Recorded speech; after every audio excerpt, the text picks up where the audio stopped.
Kau pikir menerima uang dari orang dermawan itu berkah? Tidak, jika uang itu adalah tumbal, dan nyawamulah bayarannya.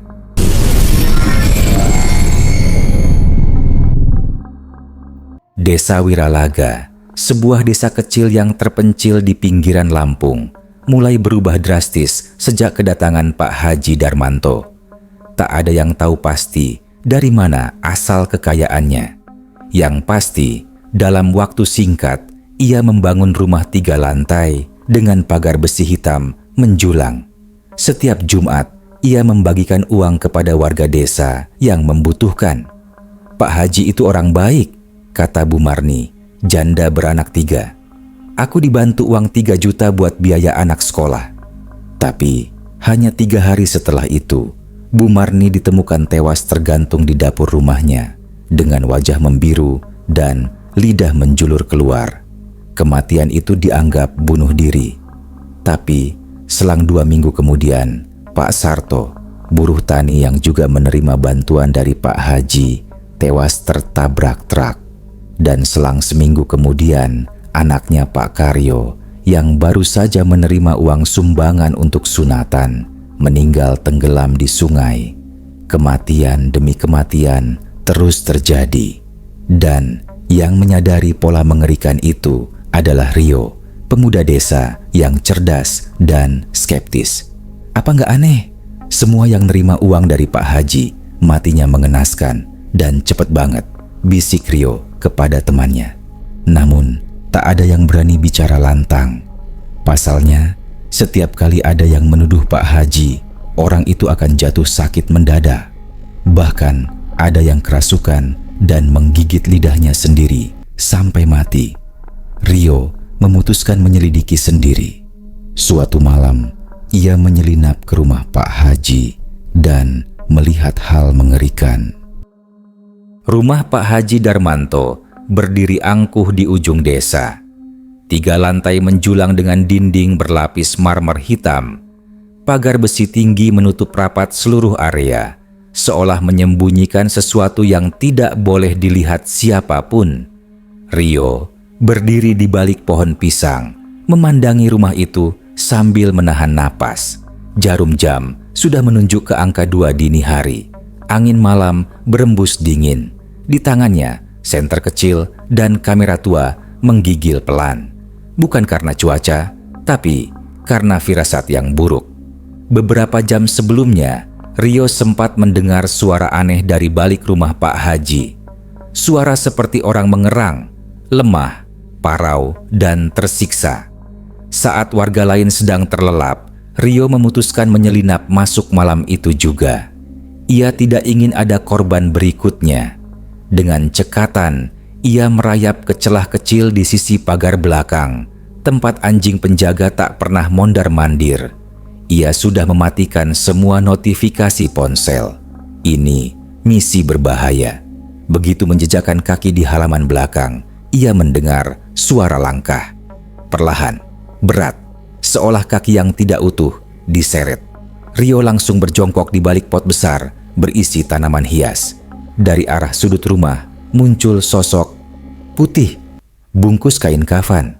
Kepala terkulai ke samping, wajahnya lebam, membusuk, dan yang paling menyeramkan, tangan kirinya menggenggam erat 1 ikat uang pecahan 50.000. Rio menahan napas. Ia ingin lari, tapi kakinya membatu. Sosok itu berjalan menjauh ke arah gudang kecil di sisi rumah.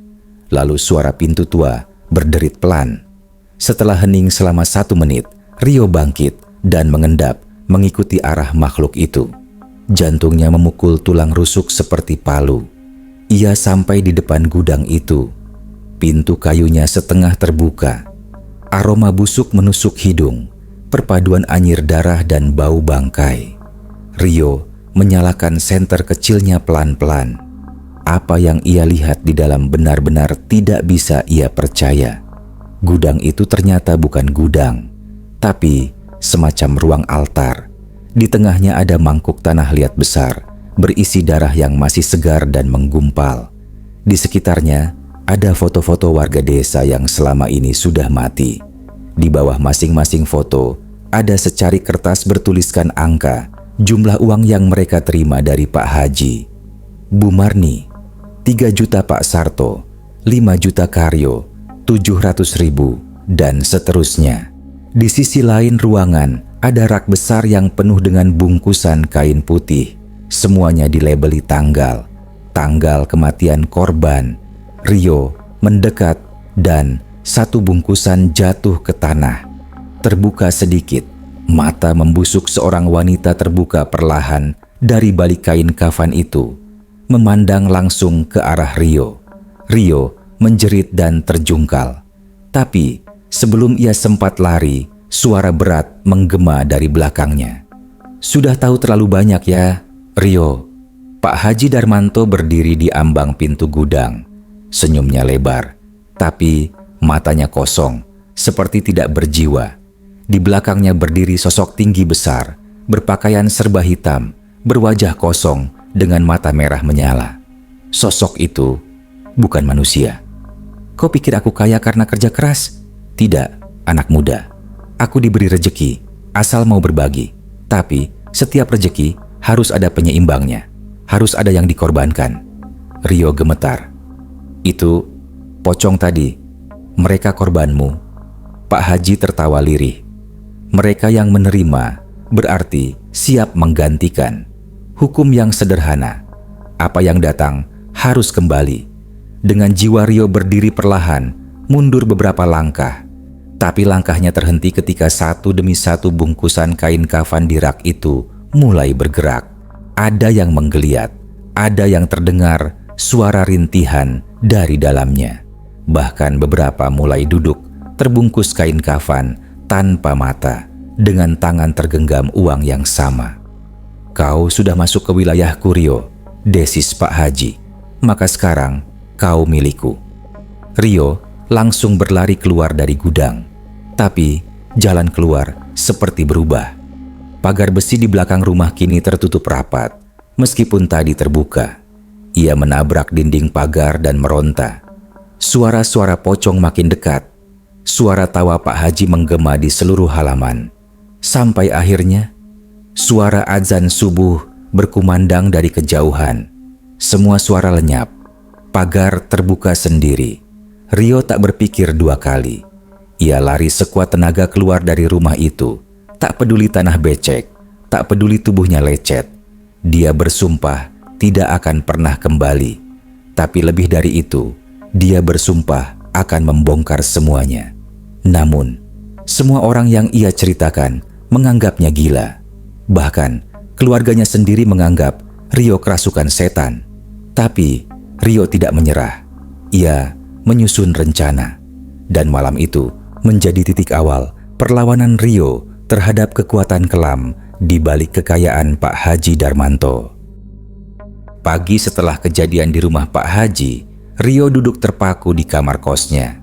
Matanya sembab, tangannya gemetar.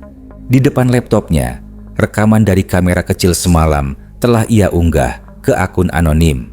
Tapi hanya bertahan 10 menit sebelum menghilang. Dihapus? Dilaporkan? Tidak. Lebih aneh dari itu, rekaman itu hilang dari hard disknya. File aslinya tak bisa ditemukan. Bahkan backup di cloud ikut lenyap. Seolah ada yang menghapus keberadaan bukti itu dari dunia. Rio mulai merasa dunia di sekitarnya tak lagi sama. Setiap ia keluar rumah, ada tatapan aneh dari warga. Seperti mereka tahu, tapi pura-pura tidak. Bahkan Bu Marni yang sudah meninggal seminggu lalu karena serangan jantung, ia lihat tersenyum ke arahnya di warung. Padahal tubuhnya sudah dikubur. Rio makin yakin ada kekuatan besar di balik kekayaan Pak Haji. Malam ketiga, setelah penyusupan itu, Rio mengumpulkan keberanian untuk mengunjungi makam-makam para korban. Ia bawa bunga, air doa, dan kamera ponsel. Tujuannya satu, mencari jejak atau peringatan. Makam pertama yang ia datangi, makam Pak Sarto. Kuburannya terlihat tidak biasa. Ada bekas galian kecil di sisi kanan, dan tanahnya terasa panas saat disentuh. Anehnya, suara lirih terdengar dari dalam tanah. Jangan, terima uangnya. Rio mundur perlahan, tak berani menggali, tapi ponselnya merekam semuanya. Kali ini, ia kirim langsung kedua nomor temannya di luar kota. Biar ada saksi. Saat ia kembali ke motor, ada amplop putih tergeletak di joknya. Tidak ada yang lewat di sekitar. Isinya, uang 5 juta. Baru, mengilap. Dan selembar kertas kecil bertuliskan, "Selamat datang dalam permainan Rio." Rio langsung membakar uang itu. Tapi api sulit menyala. Seperti menolak membakar kertas uang itu. Setelah dibakar pun, abunya menghitam pekat dan berbau daging busuk. Sejak saat itu, teror datang tak kenal waktu. Di kamarnya, ia mendengar langkah kaki berjalan tengah malam. Tapi tidak ada siapa-siapa. Kipas angin menyala sendiri. Televisi menyala dan menampilkan wajah-wajah warga yang sudah meninggal. Semuanya penerima uang dari Pak Haji. Di malam keempat, ia bermimpi dijemput keranda. Dalam mimpi itu, Pak Haji duduk di depan keranda, mengajaknya ikut. "Sekali kau melihat, kau harus memilih, bergabung atau terkubur," ucap Pak Haji dalam mimpi itu. Rio bangun dengan teriakan. Tubuhnya penuh goresan seperti cakaran. Lantai kamarnya basah oleh lumpur dan ada jejak kaki basah menuju lemari. Saat ia buka, tidak ada siapa-siapa. Hanya bau kapur barus menyengat dan seikat uang terjatuh dari atas lemari. Lagi-lagi, uang itu muncul begitu saja.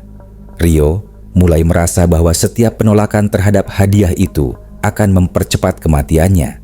Tapi, setiap penerimaan berarti menyetujui perjanjian setan itu. Rio putuskan mencari jalan keluar, mendatangi Ustadz Yasin, tokoh agama tua yang sudah lama menarik diri dari kehidupan desa. Dulu, beliau pernah memperingatkan warga soal kekayaan haram Pak Haji, tapi suaranya tenggelam oleh amplop. Dengan napas tersengal, Rio mendatangi rumah panggung kecil Ustadz Yasin. Lelaki tua itu menatapnya dengan sorot penuh iba. "Akhirnya kau melihat juga ya, Nak?" Rio mengangguk lemah. Ia ceritakan semuanya. Ustadz Yasin menatap api dupa yang menyala di pojok ruangan, lalu berkata lirih, "Pak Haji Darmanto tidak menjual jiwa kepada setan, tapi meminjam kekayaan dari makhluk tua dari Gunung Timur. Bayarnya bukan uang, tapi jiwa. Dan sayangnya, ia tidak mengorbankan dirinya, tapi orang-orang yang ia beri sedekah." Rio mencengkeram lututnya. Berarti semakin banyak dia memberi, semakin banyak yang mati. Ustadz Yasin mengangguk pelan. Dan dia sudah ratusan kali melakukannya. Tapi sekarang dia takut padamu karena kau menolak uangnya. Kau tidak cocok untuk tumbalnya. Rio mengernyit. "Lalu kenapa aku diteror?" "Karena kau ancaman. Kau satu-satunya yang menolak permainan ini." Malam itu, Ustadz Yasin dan Rio melakukan ritual pemutusan jejak gaib. Doa dan ayat-ayat dilantunkan selama berjam-jam.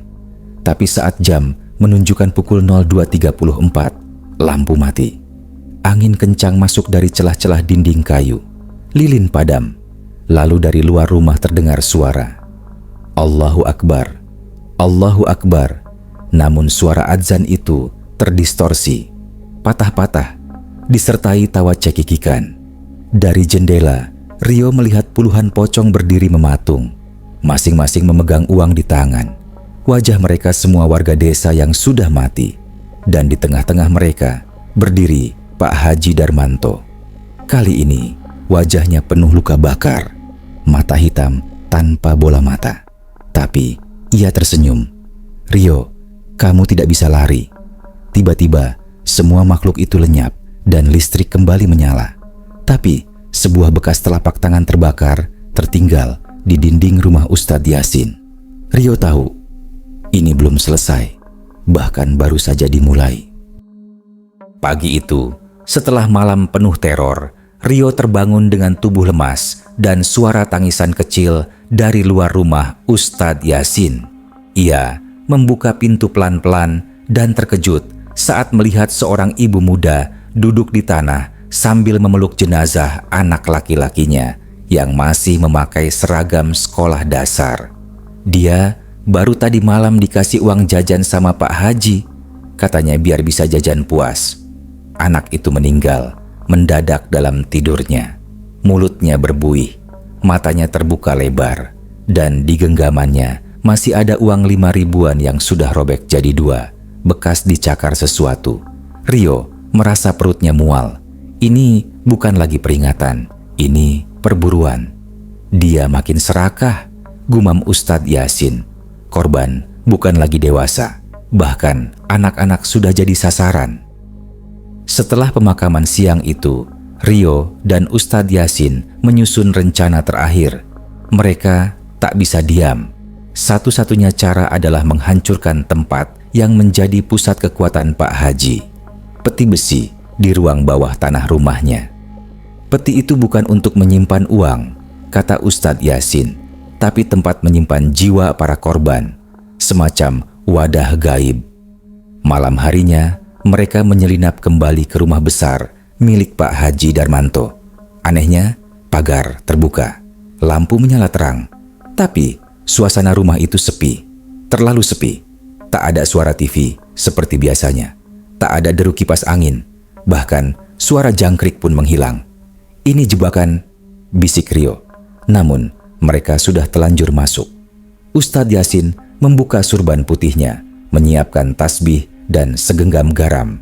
Rio membawa air doa dan korek gas, siap membakar apapun yang perlu dimusnahkan. Mereka turun ke ruang bawah tanah. Tangga menuju ke bawah seperti tak berujung.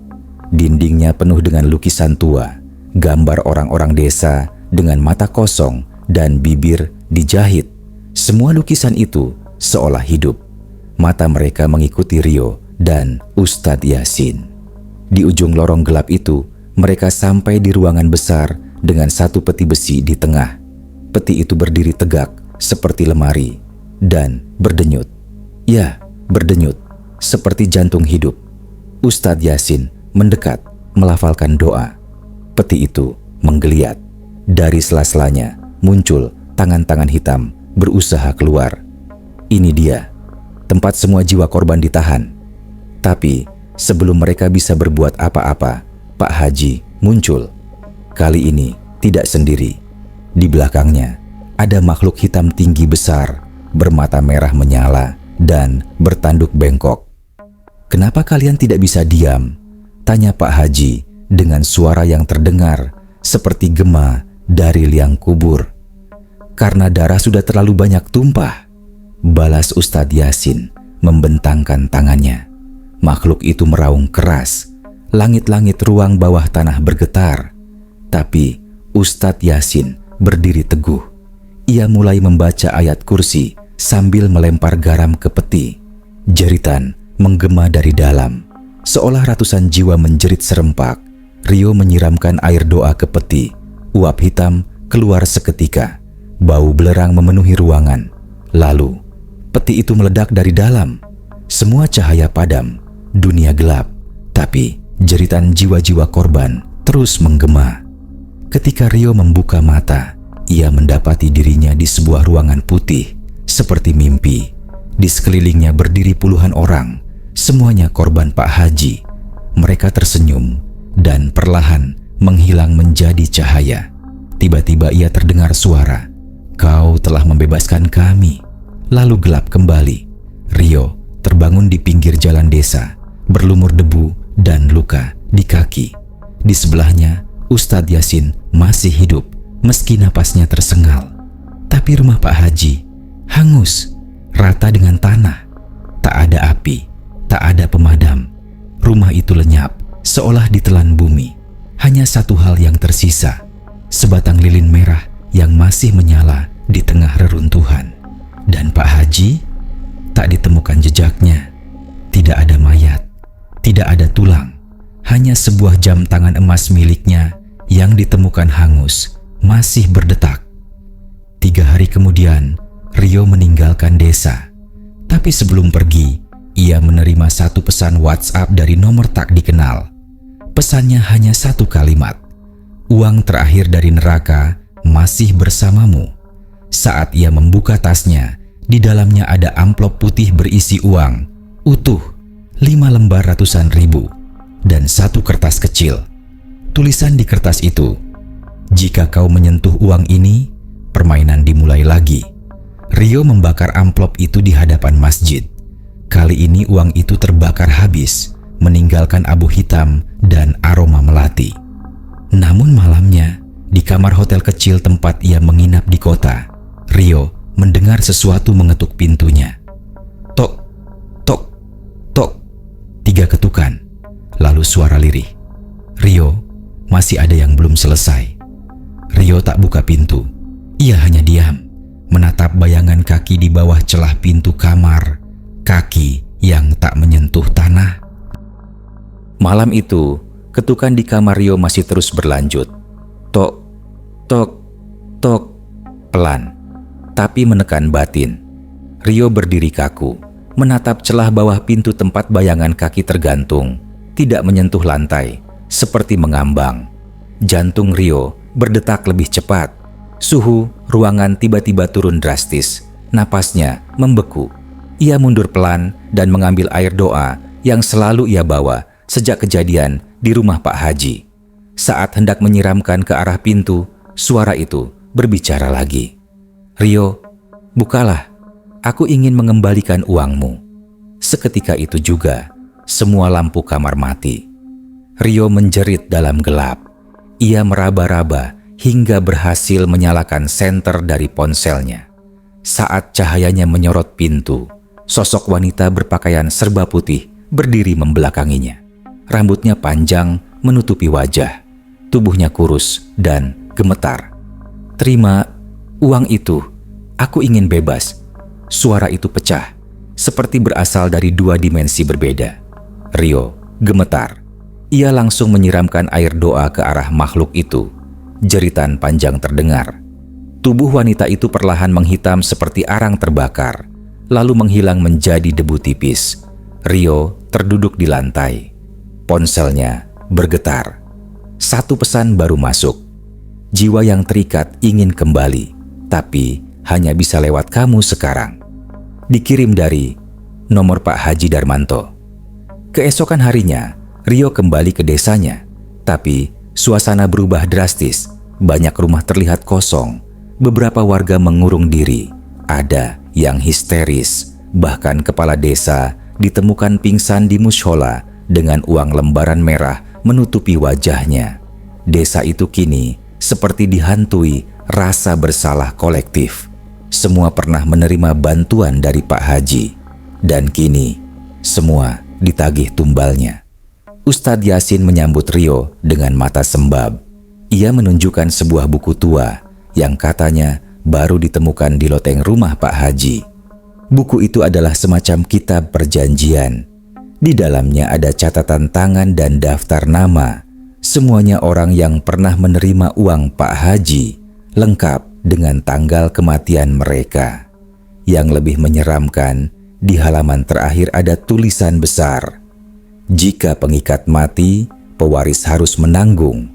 Dan di bawahnya hanya ada 1 nama, Rio. "Engkau pewarisnya sekarang, nak," ujar Ustadz Yasin sambil gemetar. "Jiwa-jiwa yang tidak sempat dibebaskan kini mencarimu. Mereka pikir engkaulah pengikat baru." Rio menggeleng. "Aku tidak pernah mau ini." "Tapi kau masuk ke ruang bawah tanah.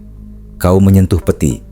Kau membuka tabir yang seharusnya dikunci selamanya." Suara azan maghrib terdengar dari kejauhan. Tapi yang aneh, azan itu diiringi suara lain, suara tangisan panjang dan lolongan dari arah hutan kecil di belakang masjid. Malam itu, Rio memutuskan pergi ke hutan kecil itu. Menurut Ustadz Yasin, di sanalah dulunya tempat Pak Haji melakukan ritual awal pesugihannya, dan di sanalah mungkin semua bisa diakhiri.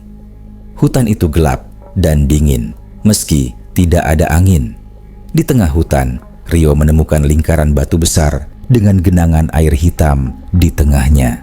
Di sana, berdiri makhluk tinggi, berbalut kain putih dengan wajah kosong, mata merah, dan tubuh penuh luka terbuka.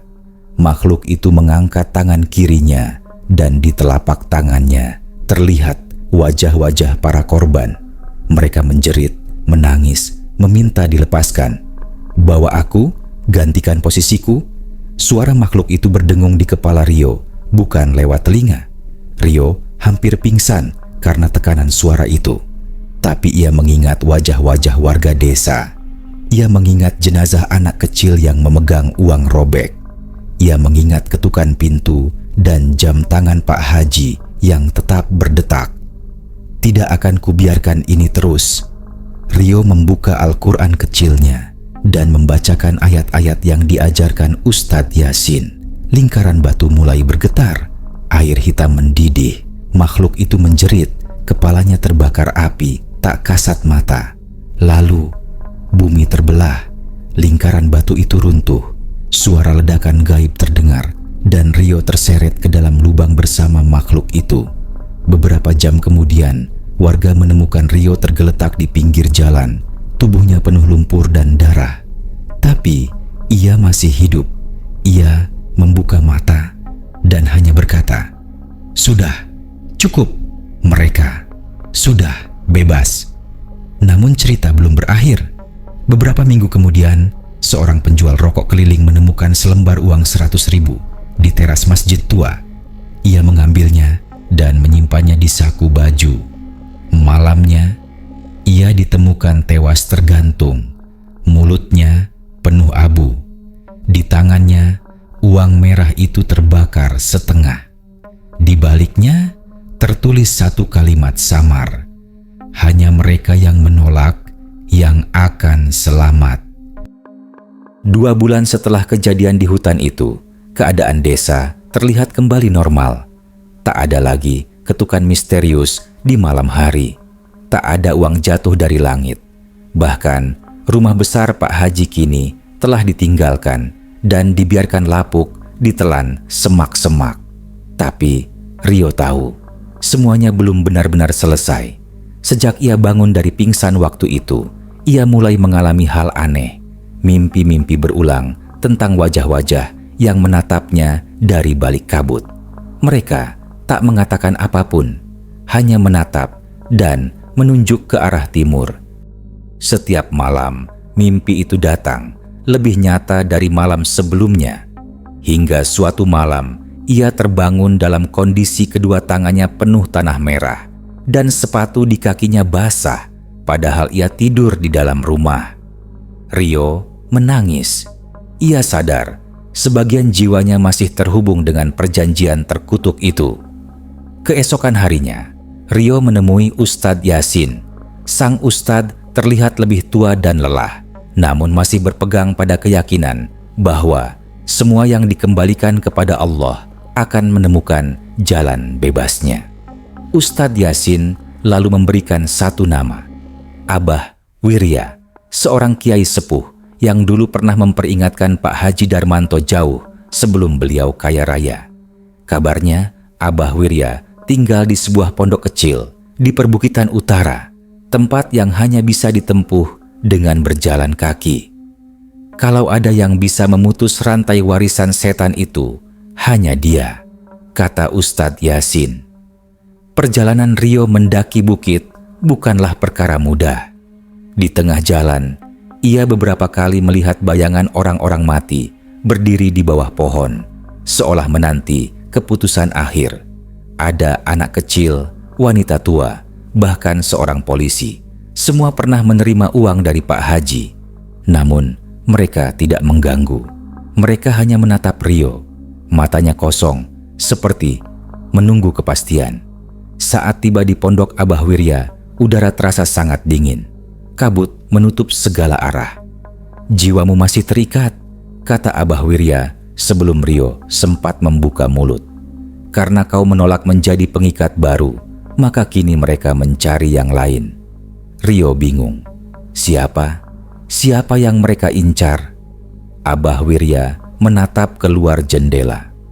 Orang terakhir yang menyentuh uang itu. Teringatlah Rio tentang penjual rokok keliling yang mati tergantung. Mungkinkah perjanjian itu berpindah dengan uang itu sendiri. Abah Wirya mengangguk. Perjanjian itu bukan pada orang, tapi pada uangnya. Setiap lembar yang dibagikan Pak Haji dulu adalah janji tertulis, dan setiap orang yang menerimanya terhubung. "Apa yang harus saya lakukan?" tanya Rio gemetar. "Kumpulkan kembali semua uang yang pernah diberikan Pak Haji. Semua. Bakar. Tapi bukan dengan api biasa. Bakar di tempat pertama kali perjanjian dilakukan." Rio terdiam. Tempat itu di sumur tua belakang rumah Pak Haji. Malam itu, Rio kembali ke rumah besar itu. Bersama beberapa warga dan Ustadz Yasin, mereka mengumpulkan semua uang peninggalan Pak Haji dari rumah warga, dari laci toko, bahkan dari celengan anak-anak. Total ada 37 juta rupiah dalam lembaran usang. Mereka menggali sumur tua di belakang rumah. Dasarnya sudah kering dan penuh akar mati. Di tengah sumur ditemukan kendi tanah liat berisi darah kering dan rambut manusia. Aroma busuk menusuk. Rio memasukkan semua uang ke dalam kendi. Lalu Abah Wirya membacakan doa dan menyalakan api dari kayu gaharu yang telah dibacakan doa khusus. Ketika api menyala dan membakar uang itu, langit mendadak gelap. Angin bertiup kencang. Suara lolongan terdengar dari segala arah, seperti puluhan makhluk menjerit bersama. Dan untuk pertama kalinya dalam 2 bulan, Rio tak melihat bayangan apapun lagi. Beberapa minggu kemudian, kehidupan desa benar-benar pulih. Tak ada lagi kematian misterius. Tak ada suara ketukan malam. Rumah Pak Haji akhirnya dibongkar dan tanahnya diwakafkan untuk kebun warga. Rio kini hidup tenang, namun tidak kembali ke desanya. Ia memilih tinggal di pesantren kecil milik Abah Wirya, menghabiskan hari-harinya dengan mengajar dan mendalami ilmu agama. Namun, suatu malam, saat membereskan kamar santri baru, ia menemukan selembar uang 100.000 terselip di balik kitab. Di bagian pinggir uang itu ada tulisan kecil, nyaris tak terlihat. 1 dari 1.000 masih tersisa. Rio membeku. Tangannya gemetar. Ia lalu membungkus uang itu dan membawanya ke Abah Wirya. Sang kiai menatapnya dalam, lalu berkata, "Perjanjian bisa diputus, tapi bukan semua orang mau menolaknya. Itulah kenapa horor ini akan selalu mencari pewaris baru." Kekayaan yang tidak wajar selalu menyimpan harga yang tak terlihat.